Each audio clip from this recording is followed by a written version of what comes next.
అయ్యా మిమ్మల్ని బతిమాలుతున్నానయ్యా. ఎఫెసీ సంఘంలో ఉన్న 150 మంది 200 మంది ఉన్నారు. ఆ 200 మంది 4 గుంపులుగా కనబడతా ఉన్నారు. అయ్యా మిమ్మల్ని కోరుతున్నాను, మిమ్మల్ని బతిమాలుకుంటున్నాను, మీరు అందరూ ఒక్కటిగా ఉండండి, కలిసికట్టుగా పనిచేయండి, కలిసికట్టుగా సంఘంలో ఉన్న కార్యక్రమాలన్నీ జరిగించండి. మీరు అందరూ గుంపులుగా చేస్తూ ఉంటే సంఘంలో కార్యాలు ముందుకెళ్ళవు, సంఘంలో పనులు ముందుకెళ్ళవు.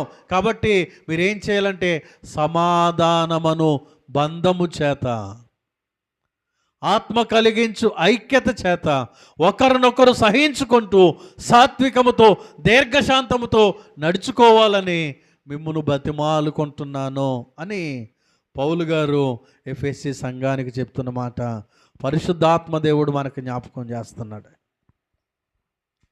మనందరము కూడా సమస్త మనుషులతో సమాధానముగా ఉండాలి. దేవునికి